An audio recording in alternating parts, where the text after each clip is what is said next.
Nihao Padawan, aujourd'hui on va parler du sucre. Oui, un sujet hyper important. On va parler des addictions, on va parler de détox, on va parler de comment faire pour perdre du poids, quelles sont les meilleures stratégies à mettre en place pour toi.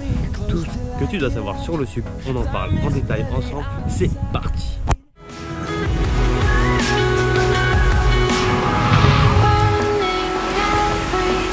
Alors pour ceux qui ne me connaissent pas, je m'appelle Thomas Jung, expert en perte de poids sans cardio. Et aujourd'hui on s'attaque à un mythe.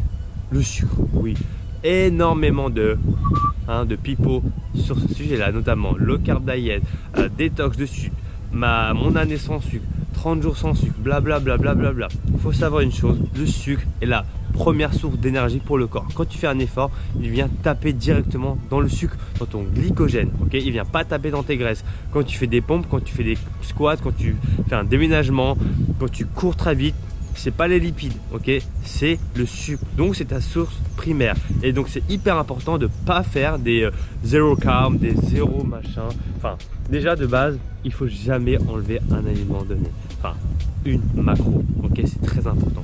Les gens qui te diront que oui, il faut faire une année sans sucre, c'est très important pour faire une détox. Voilà.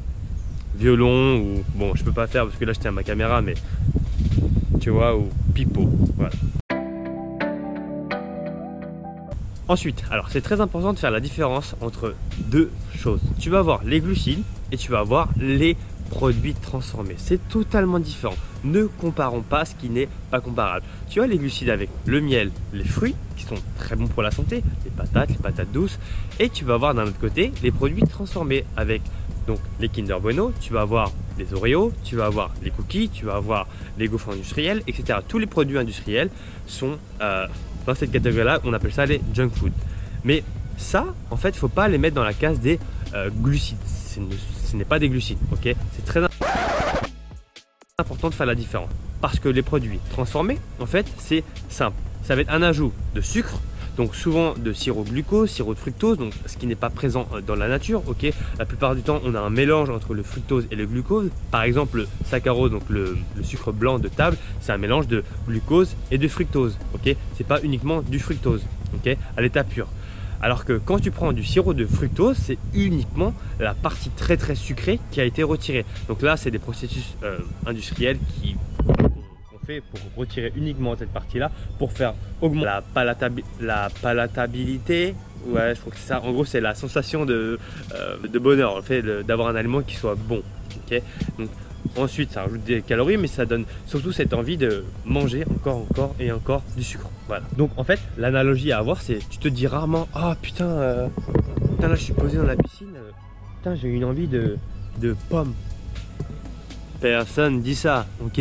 Bon, peut-être que quelquefois, mais tu te dis pas, oh là là, je vais manger 10 pommes, oh, ça va être tellement bon. Non, ok. Tu te dis, oh putain, il y a un Kinder, oh, je vais me le faire. Il y a un Oreo, oh, il y a un cheesecake, oh, il y a un brownie, oh, je vais me le faire. Là, oui, tu vois. Genre, par exemple, là, si je te pose un Oreo et une pomme, ce qui va te faire envie, ou un brownie, ok, on est d'accord, c'est pas la pomme, ok.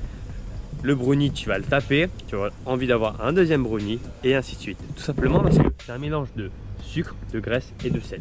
Voilà, la combinaison des trois permet de te rendre un aliment hyper bon et hyper addictif. C'est pourquoi la pub des Princes, qui est très bien faite, disent que, ou je sais plus si c'était ça, en gros que c'était impossible d'en manger qu'un seul. Eh bien c'est normal parce que c'est des magiciens. Encore une fois, c'est l'industrie agroalimentaire et ils utilisent les processus pour justement te rendre addict à ça. Donc le meilleur moyen de être un addict, comme on dirait en anglais, ce serait globalement de pas manger ces produits là. Voilà. Donc si tu as des envies de sucre, tourne-toi plutôt vers les fruits, vers les patates, vers le miel, qui va pas te donner une envie de tout casser. Okay. À l'inverse, évite absolument le plus possible. Encore une fois, c'est pas grave si tu en manges un de temps en temps, ça va pas te faire grossir, mais les produits transformés, parce que ces produits-là vont te donner encore plus envie d'en manger. Okay. Et c'est hyper compliqué de pas tomber dans le piège. Même moi, je sais très bien que si je mange des madeleines, si je mange des cookies, des Oreos, des brownies, enfin bref, je déglingue tout.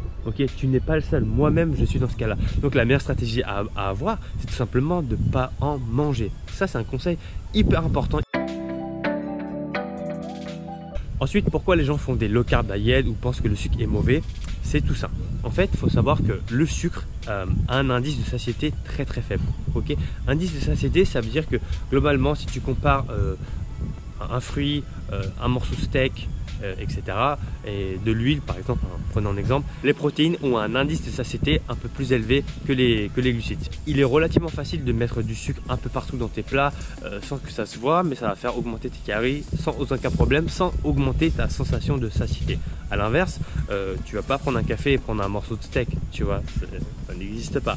À part si tu es bizarre, franchement, c'est pas à me le dire, mais voilà, globalement personne fait ça, donc ce n'est pas pour rien, parce que l'indice de satiété des glucides est plutôt faible. En revanche, ce qui va être intéressant justement, c'est que à savoir que les glucides, bah, ça aide énormément à se sentir bien et à bien dormir aussi. Donc à l'approche de la nuit, ce qui va être intéressant, c'est de manger des glucides. Contrairement à ce que les gens disent, oui, les glucides ça fait grossir le soir, blablabla. No, I know what it is. It's bullshit. Ça, encore une fois, ça s'appelle du pipeau, ça n'existe pas. À part ton corps, il se fout, il s'en moque. Tu manges la nuit, le matin, le midi, le 4h, blablabla. Lui, ce qui compte, c'est son apport calorique à la fin de la journée, voire à la semaine, ok, pour savoir s'il a assez d'énergie pour vivre ou pas. À partir de ce moment-là, si tu ne donnes pas assez d'énergie, il va commencer à se mettre en mode famine, tu vas commencer à perdre du poids, etc. Bon, voilà, tous les processus que tu connais. Et après, il y a de grandes chances que tu fasses le yo-yo. Le problème, c'est que quand tu arrêtes les carbs, tu vas pas passer toute ta vie à pas manger des carbs, ok, à pas manger de glucides. Donc, il y a bien un moment donné, tu vas en manger. Donc, ça veut dire que c'est pas viable dans le temps. Donc, moi, je te conseillerais vivement de manger des fruits naturels, ok, de mettre du miel, manger des patates, t'as aucun problème. Les fruits ne font pas grossir. Les gens qui te disent que les fruits font grossir, encore une fois. Donc voilà, globalement, tu n'as pas besoin de enlever les sucres, il n'y a aucun problème. Juste, si tu peux enlever les produits transformés, là, ça va être hyper bénéfique pour toi. Mais globalement, les sucres, c'est hyper important pour tes entraînements, ok, pour avoir de l'énergie, pour construire du muscle, pour casser des barres, comme on dit, et surtout pour se sentir mieux, parce que les glucides, eh bien, ça met de bonne humeur. En général, quand tu manges un truc sucré, eh bien, ça met du baume au cœur, comme on dit, et un truc aussi gras comme le fromage, comme les raclettes, comme actuellement, c'est la saison des raclettes en France. Donc voilà, j'espère que tu ne feras plus une fixette sur le sucre, sur la détox du sucre. Tu n'as pas besoin de te prendre la tête par rapport à ça. À partir du moment où tu vas croire que tu as besoin d'une détox de sucre, tu auras un effet nocebo qui va rentrer en place. Donc l'effet nocebo, c'est en fait, tu crois quelque chose, donc tu as des effets négatifs par rapport à ça. Tu vas croire que tu es bête, donc tu penses que toute ta vie tu vas être bête. Tu penses que c'est impossible parce que tu as un métabolisme bas, on t'a dit que tu n'arriverais jamais à perdre du poids. Ça, c'est l'effet nocebo. No, I know what it is. It's bullshit. Parce qu'à partir du moment où tu crois, eh bien, ça va fonctionner, mais de manière mauvaise pour toi. A l'inverse, l'effet placebo, c'est en gros, tu penses que ça marche. Par exemple, tu penses que le café, ça aide à perdre du poids, tu pourras dur comme fer, donc ça aide à perdre du poids pour toi. Voilà, ça c'est l'effet placebo. Voilà, donc j'espère en tout cas cette vidéo t'aura plu. N'hésite pas à me dire ce que tu en penses dans les commentaires. Si tu as d'autres questions par rapport au suite, n'hésite pas, je suis là pour ça.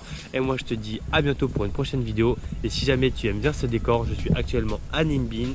Voilà, Ninh Binh, je te mettrai un lieu juste ici. Et la piscine que tu vois juste derrière moi, elle me coûte 4 €. Voilà, petite information si jamais tu veux venir ici. Je te dis à bientôt, d'ici là porte-toi bien, ciao. Alors si tu ne l'as pas déjà fait, pense à t'abonner sur le petit bouton qui est juste ici et activer la petite cloche pour recevoir toutes mes prochaines vidéos en exclusivité. Et voici ma dernière vidéo. Allez, je te dis à bientôt, ciao.